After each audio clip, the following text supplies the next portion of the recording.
송아, 송생과 송쌤입니다. 같은 종류의 생물일지라도 생김새나 모양이 다를 수가 있습니다.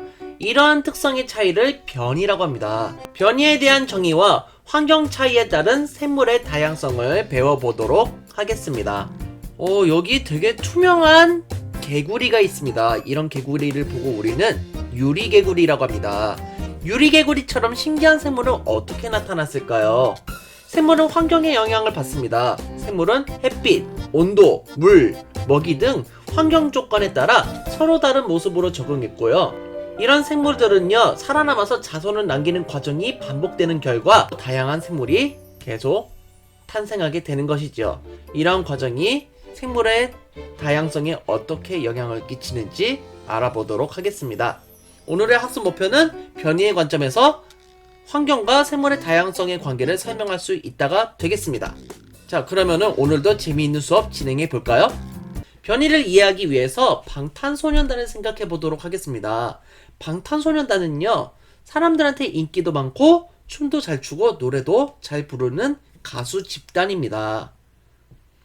하지만 같은 방탄소년단이라고 할지라도 각자 나름대로의 개성과 특기가 다르겠죠. RM의 경우 리더십이 강해서 리더를 맡고 있고 메인 래퍼를 담당하고 있죠.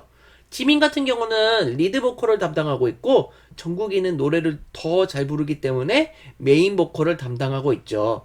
각자 잘하는 분야와 특화된 부분이 다르다는 것을 알 수가 있습니다. 생물의 경우에도 마찬가지입니다. 여기 있는 것들은 무당벌레입니다. 같은 종류라 하더라도 겉날개의 색깔과 무늬가 조금씩 다르다는 것을 확인할 수 있죠. 이처럼 같은 종류의 생물 사이에서 나타나는 특성의 차이를 보고 우리는 변이라고 합니다. 특성은요, 모양이나 성질 같은 것들을 나타낸다고 볼 수 있겠죠. 그래서 변이에 대해서 조금 더 자세히 설명해 보면요, 변할 변자에 다를 이자를 사용하고 있습니다.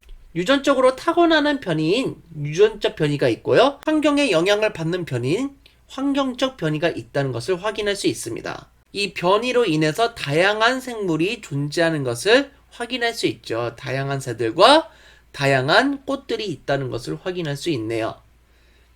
여기 있는 바지락들의 무늬를 자세히 살펴봐도 이 무늬가 차이가 발생한다는 것도 확인할 수 있습니다. 그리고 얼룩말끼리도 털무늬가 조금씩 다르네요. 다양한 생물들을 잠깐 확인해 봤는데요. 각 생물이 가지는 키나 몸무게, 형태, 행동 등의 차이는요, 유전적으로 타고나는 것과 환경에 의해 형성되는 것이 있죠. 아니면은 둘 다 영향을 받는 경우도 있습니다. 중학교에서는요, 유전적 변이보다는 환경적 변이의 내용을 더 많이 다루고 있습니다. 이 부분에 초점을 맞춰서 설명을 해드리도록 하겠습니다. 자, 여기 화려한 색깔의 꽃이 있는 환경에서는 어떤 사마귀가 살아가는데 더 유리할까요? 그렇죠. 핑크색 꽃이니까 이 꽃 색깔과 비슷한 난초 사마귀가 살기가 더 유리하다는 것을 확인할 수 있겠죠.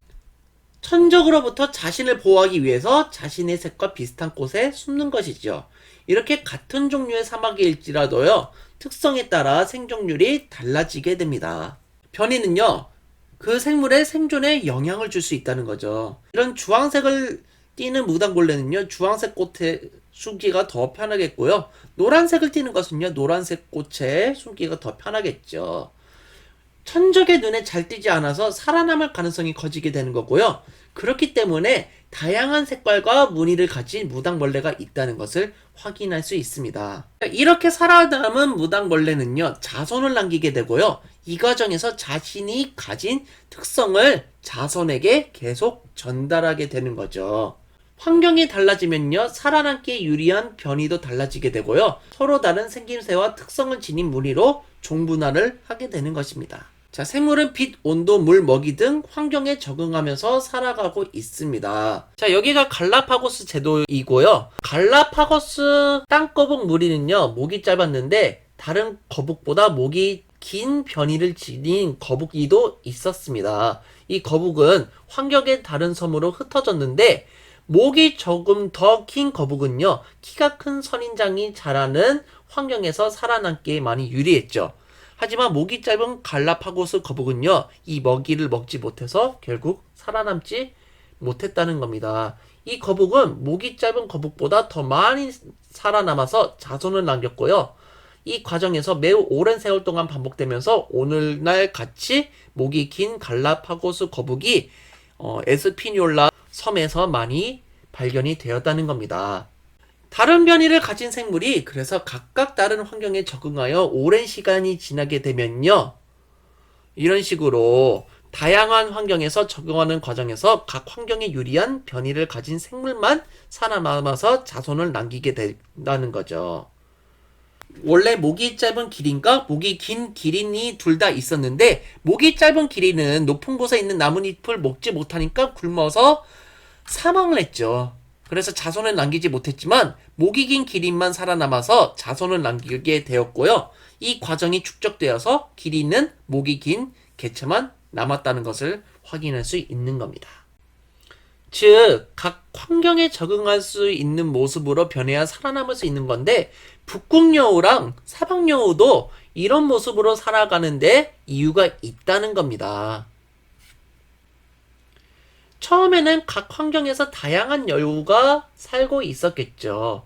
하지만 북극에서는요, 꼬리와 귀가 짧고 몸집이 커야지 체온 손실이 적게 됩니다.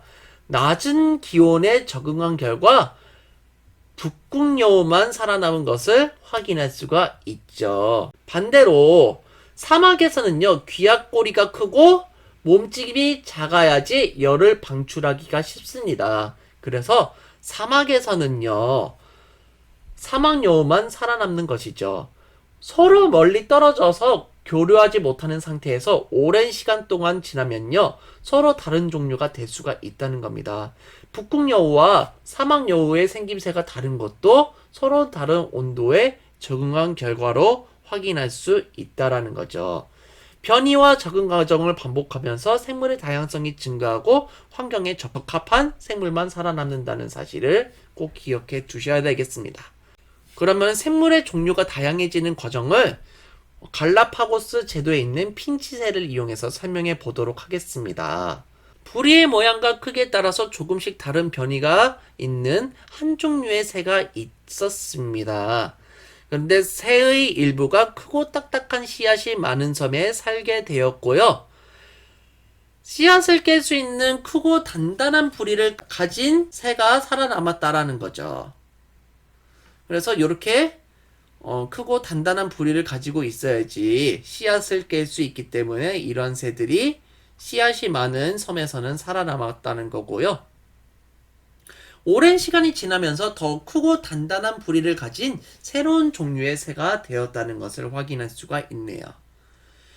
새의 일부가 또 선인장이 많은 섬에 살게 되었습니다. 방금 전에 갈라파고스 제도에 목이 긴 땅거북이 살아남은 곳이 이런 선인장이 많은 곳이죠. 가시를 피해 선인장을 먹을 수 있는 가늘고 긴 부리를 가진 새만 살아남았다는 것을 확인할 수 있고요. 오랜 시간 동안 지나면서 더 가늘고 긴 부리를 가진 새로운 종류의 새가 되었다는 것을 확인할 수 있겠습니다. 이처럼 다양한 변이는요, 생물이 각각 환경에 적응하는 과정에서 서로 다른 생김새와 특징을 갖는 생물이 나타나는 원인이 된다는 것을 확인할 수 있겠습니다. 그럼 다시 한번 점검을 해볼게요. 생물이 다양해지는 과정은요, 어떤 한 종류의 생물 무리에 다양한 변이가 있다는 것을 확인할 수 있고요.